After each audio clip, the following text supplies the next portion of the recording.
पिछले वीडियो में हमने डेमोक्रिटस और उसके अणु सिद्धांत के बारे में जाना था। अब आगे नियति। भविष्यवक्ता किसी ऐसी चीज या पूर्व दर्शन करने का प्रयास कर रहा है जो वास्तव में बिल्कुल पूर्व दर्शनीय नहीं है। डेमोक्रिटस के विषय में पढ़ते समय सोफी की आंख मेल बॉक्स पर ही लगी हुई थी। फिर भी उसने यूं ही बाग के गेट तक चहलकदमी करने का फैसला किया। जब उसने सामने का दरवाज़ा खोला तो पहली पेड़ी पर ही उसने एक छोटा लिफाफा देखा। बिल्कुल स्पष्ट दिखाई देता था। यह सोफी एडमसन को संबोधित था।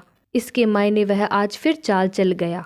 और दिनों की बात छोड़िए, आज जब वह मेल बॉक्स पर बड़ी सावधानी से निगरानी रखी थी, यह रहस्यमयी आदमी किसी दूसरी तरफ से चलकर घर के अंदर तक आ गया और पेड़ियों पर चिट्ठी डालकर फिर जंगल में गायब हो गया। धत तेरी की! उसे यह कैसे पता लगा कि सोफ़ी आज मेल बॉक्स पर निगाह रखी हुई थी? क्या उसने सोफ़ी को खिड़की के पास बैठे देख लिया था? चलो कोई बात नहीं। अब उसे खुशी इस बात की थी कि माँ के आने से पहले पत्र उसके हाथ लग गया था। सोफ़ी वापस कमरे में गई और पत्र खोला। सफ़ेद लिफाफा किनारों पर थोड़ा सा गीला था और इसमें 2 छोटे छोटे छेद थे। यह भीगा क्यों था? कई दिनों से तो बारिश भी नहीं हुई थी। अंदर रखे छोटे से नोट पर 3 प्रश्न लिखे थे। पहला प्रश्न, क्या तुम नियति में विश्वास करती हो? दूसरा प्रश्न, क्या बीमारी देवताओं द्वारा दिया गया दंड है? तीसरा प्रश्न, इतिहास की धारा को कौन सी ताकतें संचालित करती है? क्या उसका नियति में विश्वास था? वह पक्की तरह से कुछ नहीं कह सकती थी, किंतु वह ऐसे बहुत से लोगों को जानती थी जो नियति में विश्वास करते थे। उसकी क्लास में एक लड़की थी जो पत्रिकाओं में जन्म पत्रियाँ पढ़ती थी। यदि वे ज्योतिष में विश्वास करते थे तो वे संभवतः नियति में भी विश्वास करते थे, क्योंकि ज्योतिषियों का दावा था कि नक्षत्रों की स्थिति पृथ्वी पर लोगों के जीवनों को प्रभावित करती थी। यदि आप यह विश्वास करते हैं कि एक काली बिल्ली द्वारा आपका रास्ता काटने का मतलब दुर्भाग्य होता है, ठीक तब आप नियति में विश्वास करते हैं, नहीं करते क्या? जैसे ही उसने इस विषय में विचार करना शुरू किया तो उसके दिमाग में भाग्यवाद के कई उदाहरण आए। उदाहरणतः इतने सारे लोग पेड़ों को क्यों खटखटाते हैं और 13वां शुक्रवार का दिन अपशगुन क्यों माना जाता है? सोफ़ी के सुनने में आया था कि बहुत सारे होटलों में 13 नंबर का कोई कमरा नहीं होता। ऐसा इसीलिए था क्योंकि बहुत से लोग अंधविश्वासी हैं। अंधविश्वासी? क्या अजीब शब्द है। यदि आप ईसाई धर्म या इस्लाम धर्म में विश्वास करते हैं तो इसे आस्था कहा जा सकता है, किंतु आप ज्योतिष में या शुक्रवार 13 में विश्वास करते हैं तो यह अंधविश्वास है। क्या किसी को दूसरे लोगों के विश्वास को अंधविश्वास कहने का अधिकार हो सकता है? हाँ, सोफ़ी को पूरा भरोसा था कि डेमोक्रिटस नियति में विश्वास नहीं करता। वह भौतिकवादी था। यह केवल अणुओं और रिक्त अंतरिक्ष में विश्वास करता था। नोट में लिखे अन्य प्रश्नों के बारे में भी सोफ़ी ने विचार किया। क्या बीमारी देवताओं द्वारा दिया गया दंड है? एक बात साफ थी, आजकल कोई इसमें विश्वास नहीं करता, किंतु उसे याद आया कि बहुत से लोगों का यह विचार था कि प्रार्थना करने से स्वस्थ होने में सहायता मिलती है। इसके मायने यह हुए कि कहीं न कहीं उनका यह विश्वास होना चाहिए कि ईश्वर लोगों के स्वास्थ्य पर कुछ नियंत्रण शक्ति रखता है। आखिरी प्रश्न का उत्तर देना अपेक्षाकृत कठिन था। सोफ़ी ने इस बारे में भी ज़्यादा नहीं सोचा कि इतिहास की धारा पर किसका नियंत्रण अथवा शासन है। लोगों का होना चाहिए, निश्चय ही। यदि यह शासन ईश्वर या नियति का है तो फिर लोगों की स्वतंत्र इच्छा नहीं है। स्वतंत्र इच्छा की धारणा सोफ़ी की सोच को कहीं और ले गई। वह इस रहस्यमयी दार्शनिक के कुत्ते बिल्ली वाले आंख मिचौली खेल को क्यों बर्दाश्त कर रही है? वह उसे पत्र क्यों नहीं लिख सकती? वह स्त्री या पुरुष, बहुत संभव है आज रात को या कल सवेरे मेल बॉक्स में एक बड़ा लिफाफा रख देगा। वह इसका इंतज़ाम करेगी कि इस आदमी या औरत के लिए एक पत्र तैयार रहे। बस तभी उसने लिखना शुरू कर दिया। किसी अनजान आदमी को लिखना कुछ कठिन था। उसे तो यह भी पता नहीं था कि वह आदमी है या औरत, या यह कि वह युवा है या बूढ़ा, या यह भी हो सकता है कि रहस्यमयी दार्शनिक कोई ऐसा व्यक्ति निकले जिसे वह पहले से ही जानती है। उसने लिखा, परम आदरणीय दार्शनिक, यहाँ हम आपके दर्शन शास्त्र के विशद कॉरेस्पॉन्डिंग कोर्स पत्राचार पाठ्यक्रम की बड़ी प्रशंसा करते हैं, किंतु हमें परेशानी यह सोचकर हो रही है कि हम नहीं जानते कि आप कौन हो। इसीलिए हमारी आपसे प्रार्थना है कि आप अपने पूरे नाम का प्रयोग करें। प्रति उत्तर में हमें आपका सत्कार करने में प्रसन्नता होगी। क्या आप हमारे साथ कॉफ़ी लेना पसंद करेंगे? किंतु बेहतर रहेगी कि आप तब आएं जब मेरी माँ भी घर पर हो। वह सोमवार से लेकर शुक्रवार तक प्रतिदिन सवेरे 7:30 बजे से शाम 5 बजे तक काम पर रहती है। इन्हीं दिनों में मैं स्कूल में रहती हूँ और बृहस्पतिवार को छोड़कर मैं प्रतिदिन 2:15 बजे घर आ जाती हूँ। मैं कॉफ़ी बढ़िया बनाती हूँ। आपको अग्रिम धन्यवाद देती हुई मैं हूँ, आपकी दंतचित्र विद्यार्थी। पन्ने के एकदम नीचे उसने लिखा, उत्तरापेक्षी। सोफी ने महसूस किया कि पत्र कुछ अधिक ही औपचारिक हो गया था, किंतु जब आप इसे किसी ऐसे व्यक्ति को लिख रहे हैं जिसका चेहरा भी आपको ध्यान में नहीं है, तो आप तय नहीं कर पाते हैं कि कौन से शब्द चुने। उसने पत्र एक गुलाबी लिफाफे में रखा और इस पर पता लिखा, सेवा में दार्शनिक। समस्या यह थी कि इसे रखा कहाँ जाए ताकि यह माँ के हाथ न लगे। इसे मेल बॉक्स में रखने के पहले उसे माँ के आने की प्रतीक्षा करनी होगी और फिर उसे अगले दिन मेल बॉक्स को सवेरे अखबार आने से पहले जल्दी देखना होगा। यदि आज शाम या रात को उसके लिए कोई पत्र नहीं आता है तो उसे अपना गुलाबी लिफाफा उठाकर अंदर ले आना होगा। ये सब कुछ इतना पेचीदा क्यों है? उस शाम सोफ़ी अपने कमरे में ऊपर जल्दी चली गई। हालांकि आज शुक्रवार था। उसकी माँ ने उसे पिज्ज़ा और टीवी पर एक थ्रिलर का लालच देकर रोकना चाहा, किंतु सोफ़ी ने कहा कि वह थक गई है और अपने बिस्तर पर लेटना और पढ़ना चाहती है। जब उसकी माँ बैठी हुई टीवी देख रही थी, सोफ़ी चुपके से अपने पत्र के साथ बाहर मेल बॉक्स तक जा पहुंची। स्पष्ट था कि उसकी माँ परेशान थी। सफ़ेद खरगोश और जादुई टोपी वाले सिलसिले के बाद से सोफ़ी के साथ बातचीत करने का उसका अंदाज बदल गया था। सोफ़ी को बिल्कुल अच्छा नहीं लगता था कि उसकी माँ चिंतित हो, किंतु उसे तो ऊपर जाकर मेल बॉक्स पर नज़र बनाए रखनी थी। रात को 11 बजे के करीब जब उसकी माँ ऊपर आई, सोफ़ी खिड़की में बैठी हुई सड़क पर टकटकी लगाए हुए थी। तुम अभी भी वहीं बैठी हो, मेल बॉक्स पर नज़र लगाए हुए? उसने कहा। मैं जहाँ भी मुझे अच्छा लगे वहाँ देख सकती हूँ।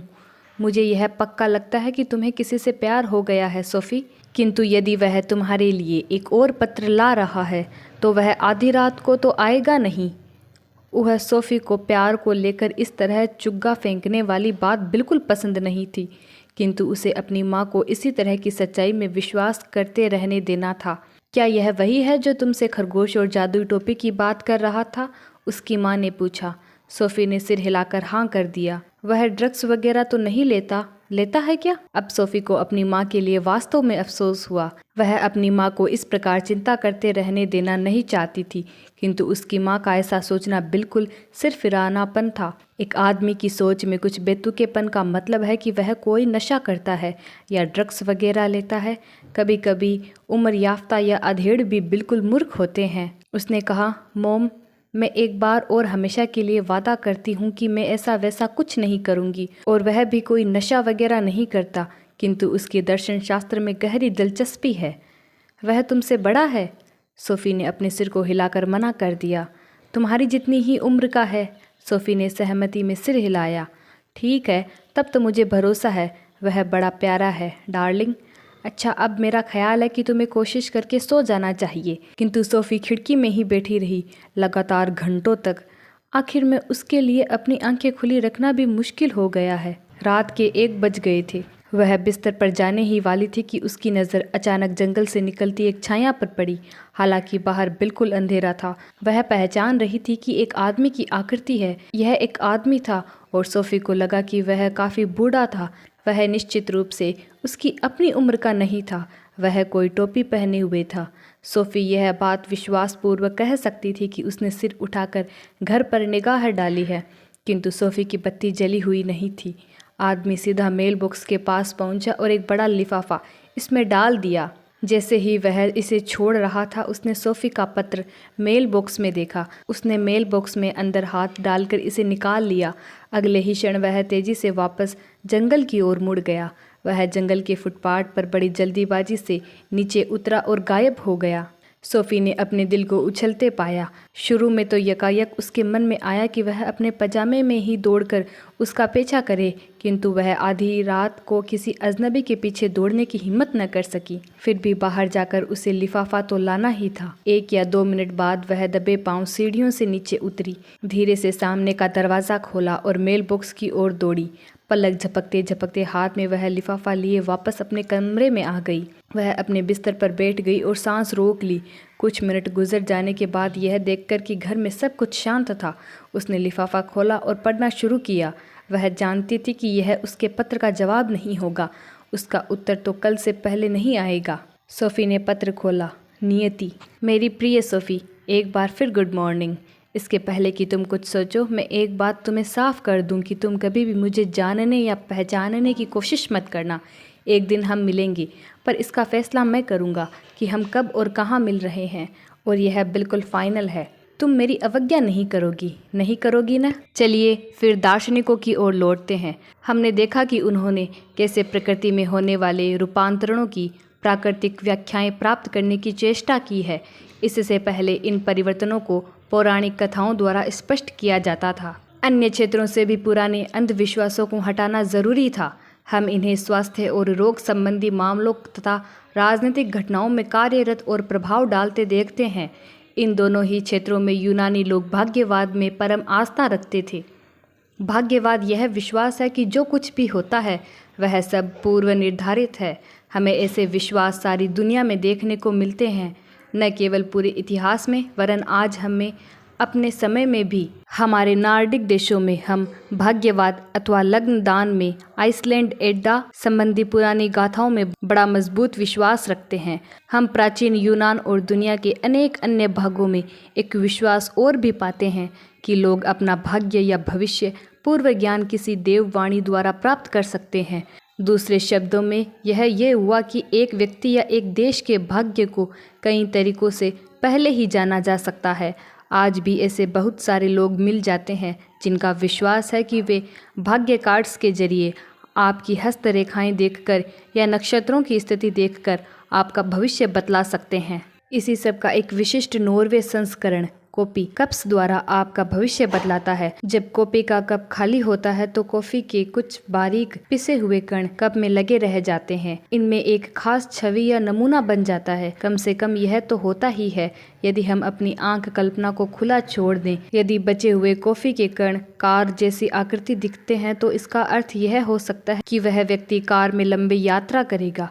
इस प्रकार भविष्यवाणी करने वाला व्यक्ति किसी ऐसी चीज का पूर्वादर्शन या पूर्व अनुमान करने का प्रयास करता है जिसका पूर्वानुमान बिल्कुल नहीं हो सकता। यह बात सभी प्रकार की भविष्यवाणी करने वाले में समान रूप से पाई जाती है, और चूंकि जो वह देखते हैं वह इतना अस्पष्ट और धूमिल होता है कि भविष्यवाणी करने वालों के दावों को झुठलाना अत्यंत कठिन होता है। जब हम ऊपर सितारों पर नजर डालते हैं तो हमें टिमटिमाते झिलमिलाते बिंदुओं का निश्चित घालमेल दिखाई देता है। फिर भी सभी युगों में हमेशा ही ऐसे लोग रहे हैं जिनका विश्वास था कि सितारे पृथ्वी पर हमारे जीवन के विषय में कुछ बतला सकते हैं। आज भी ऐसे राजनेता है जो महत्वपूर्ण फैसले करने से पहले ज्योतिषियों की सलाह लेते हैं। डेल्फ की देववाणी। प्राचीन यूनानियों का विश्वास था कि वे अपनी नियति जानने के लिए प्रसिद्ध डेल्फ की देववाणी से सलाह ले सकते थे। देववाणी का देवता अपोलो अपनी पुजारिन पाइथिया के माध्यम से बोलता था। यह पुजारिन जमीन के दरार के ऊपर रखे एक स्टूल पर बैठती थी। इस दरार से निकलने वाली भाप पाइथिया को एक सम्मोहनकारी तंद्रा में ले जाती थी और उसे अपोलो की प्रवक्ता बनने की शक्ति प्रदान करती थी। जो लोग डेल्फी आते थे उन्हें अपने प्रश्न देववाणी के पुजारियों के सम्मुख रखने होते थे। यह पुजारी उन प्रश्नों को पाइथिया तक पहुंचा देते थे। उसके उत्तर इतने दुरूर और अस्पष्ट होते थे कि पुजारियों को अनेक अर्थ लगाने पड़ते थे। इस प्रकार लोगों को अपोलो की बुद्धिमत्ता का लाभ प्राप्त होता था। लोगों का विश्वास था कि वह सब कुछ जानता है, यहाँ तक कि वह उनके भविष्य के विषय में भी जानता है। कई राज्यों के अध्यक्ष डेल्फी की देववाणी की राय लिए बिना युद्ध करने अथवा निर्णायक कदम उठाने की हिम्मत नहीं कर पाते थे। अपोलो के पुजारी इस प्रकार कमोवेश कूटनीतिज्ञों अथवा सलाहकारों की तरह काम करते थे। ये लोग विशेषज्ञ थे जो लोगों और देश के विषय में असीम ज्ञान रखते थे। डेल्फी के मंदिर में प्रवेश द्वार पर प्रसिद्ध लेख खुदा हुआ था, स्वयं को जानो। यह वहां आने वालों को याद दिलाता था कि मनुष्य को अपने नाशवान होने से अधिक और किसी चीज़ में विश्वास नहीं करना चाहिए, और यह कि कोई भी व्यक्ति अपनी नियति से नहीं बच सकता। यूनानियों में ऐसी अनेक कहानियाँ प्रचलित थी जो बताती थी कि किस प्रकार नियति मनुष्य तक हर हाल में पहुँच जाती है। जैसे जैसे समय बीतता गया इन शोकाकुल लोगों के बारे में कई नाटक, दुखांतिकाएं लिखे गए। इनमें सबसे प्रसिद्ध किंग इडिपस पर लिखी गई दुखांतिका है। इतिहास और चिकित्सा शास्त्र। नियति केवल व्यक्तियों के जीवन को ही शासित नहीं करती थी। यूनानियों का विश्वास था कि विश्व इतिहास भी नियति द्वारा ही शासित होता है और यह कि युद्ध का रुख भी देवताओं के हस्तक्षेप से बदल सकता है। आज भी यह विश्वास करने वाले बहुत से लोग हैं कि ईश्वर अथवा कोई रहस्यमय शक्ति इतिहास को निर्दिष्ट कर रही है। किंतु उसी समय जब यूनानी दार्शनिक प्रकृति की प्रतिक्रियाओं की प्राकृतिक व्याख्या प्राप्त करने की चेष्टा कर रहे थे, प्रथम इतिहासकार इतिहास की दिशा अथवा धारा की प्राकृतिक व्याख्याओं की खोज की शुरुआत कर रहे थे। जब एक देश युद्ध में हार जाता था तो वे यह स्वीकार करने के लिए तैयार नहीं थे कि देवताओं के प्रकोप या उन द्वारा कोई बदला लेने का कारण हुआ है। यूनान के सबसे प्रसिद्ध इतिहासकार हेरोडोटस, जो कि 484 से 424 ईस्वी पूर्व थे, एवं थ्यूसिडाइडस, जो कि 460 से 400 ईस्वी पूर्व थे, यूनानी यह विश्वास भी करते थे कि बीमारी का कारण दैविक हस्तक्षेप हो सकता है। दूसरी ओर देवता लोगों को फिर भी स्वस्थ भी कर रहे थे यदि लोग उनके लिए उचित बलि भेंट चढ़ा दें। ऐसा नहीं था कि यह विचार केवल यूनानियों की ही विशिष्टता हो। आधुनिक चिकित्सा शास्त्र के विकास के पहले अधिकांश लोगों में यह मत प्रचलित था कि बीमारी आदि दैविक कारणों से होती है। इन्फ्लुएंजा शब्द का वास्तविक अर्थ नक्षत्रों का हानिकारक प्रभाव होता है। आज भी ऐसे बहुत से लोग हैं जो यह विश्वास करते हैं कि कुछ रोग, उदाहरण के लिए एड्स, ईश्वर द्वारा दिया गया दंड है। बहुत से लोग यह मानते हैं कि रोगियों को अलौकिक शक्तियों की सहायता से ठीक किया जा सकता है। यूनानी दर्शन शास्त्र की नई दिशा दृष्टि के साथ ही यूनानी चिकित्सा विज्ञान का भी विकास हुआ है, जिसमें रोग और स्वास्थ्य की प्राकृतिक व्याख्याएं ढूंढने की चेष्टा की गई है। यूनानी चिकित्सा पद्धति का संस्थापक हिप्पोक्रेटिस माना जाता है, जो 460 वर्ष ईस्वी पूर्व कोस द्वीप में जन्मा था। हिप्पोक्रेटिस की चिकित्सीय परंपरा के अनुसार अतिया नगर के सरल, सहज और स्वस्थ जीवन शैली रोगों की रोकथाम के लिए सबसे बढ़िया सुरक्षा है। जब किसी को कभी कोई रोग हो जाता है तो यह इस बात का चिन्ह है कि शारीरिक अथवा मानसिक असंतुलन के कारण प्रकृति अपने रास्ते से विचलित हो गई है। हर एक के लिए स्वस्थ बने रहने का मार्ग है कम मात्रा में खाना पीना, समन्वय और स्वस्थ शरीर में स्वस्थ मन। आजकल चिकित्सीय नैतिकता की भी बहुत चर्चा सुनने में आती है, जो यह कहने का दूसरा ढंग है कि एक डॉक्टर की नैतिक नियमों का पालन करते हुए चिकित्सा करनी चाहिए। उदाहरण के लिए, एक डॉक्टर स्वस्थ लोगों के लिए नशीली दवाओं का नुस्खा नहीं लिख सकता। एक डॉक्टर को पेशेवर गोपनीयता बनाए रखनी चाहिए, जिसका अर्थ यह है कि एक रोगी ने अपने रोग के बारे में जो उसे बतलाया है वह उसे अन्य लोगों पर उजागर न करें। यह विचार हिप्पोक्रेटिस के समय से चले आ रहे हैं। उसने अपने शिष्यों के लिए निम्न शपथ लेना आवश्यक बना दिया था: मैं उस प्रणाली या व्यवस्था का अनुसरण करूंगा जिसे अपनी योग्यता एवं विवेक के अनुसार मैं अपने रोगियों के लिए हितकर मानता हूं, और मैं उन सब चीज़ों से बचूंगा जो हानिकारक है। मैं किसी की मांगने या किसी की सलाह पर भी किसी को अति उग्र या घातक दवा नहीं दूंगा, और इसी प्रकार मैं किसी स्त्री को ऐसी दवा नहीं दूंगा जिससे गर्भपात हो जाता हो। जब मैं किसी घर जाऊंगा तो मैं रोगी व्यक्ति के हित के लिए ही वहां जाऊंगा और किसी भी प्रकार के शरारती और भ्रष्ट स्वैच्छिक कार्य से बचूंगा, और इससे भी आगे चलकर मैं स्त्रियों या पुरुषों को बहकाने या पथ भ्रष्ट करने के कार्य में नहीं शामिल होऊंगा, चाहे वे स्वतंत्र व्यक्ति या दास हों।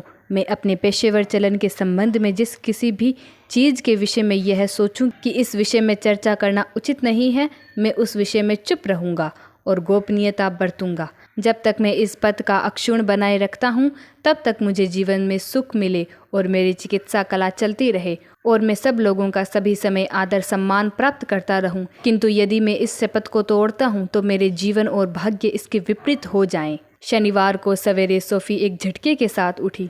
क्या यह कोई सपना था या उसने वास्तव में दार्शनिक को देखा था? उसने एक हाथ से बिस्तर के नीचे टटोला। हाँ, वह पत्र वहीं पड़ा था जो रात को आया था। वह केवल सपना नहीं था। निश्चित रूप से उसने दार्शनिक को देखा था। इससे भी आगे उसने अपनी आंखों से देखा कि वह उसका पत्र, सोफी का पत्र, मेल बॉक्स से निकाल रहा था। वह नीचे फर्श पर सिमट कर बैठ गई और बिस्तर के नीचे के सारे टाइप किए हुए पन्नों को निकाल लिया। किंतु यह क्या था? दीवार के बिल्कुल सहारे कोई लाल चीज़ थी। एक स्कार्फ शायद। सोफ़ी टेढ़ी होकर बिस्तर के नीचे गई और लाल रेशम का स्कार्फ बाहर निकाल लाई। यह उसका अपना तो नहीं था, यह बात वह अच्छी तरह से जानती थी। उसने इसे और नज़दीकी से और बारीकी से देखा। जब इसके एक जोड़ पर उसने रोशनाई से हिल्डे लिखा देखा तो वह अवाक रह गई। हिल्डे? किंतु हिल्डे कौन थी? उन दोनों के रास्ते ऐसे कैसे किसी एक दूसरे को काट रहे थे? आगे की कहानी जानने के लिए सब्सक्राइब फॉर मोर।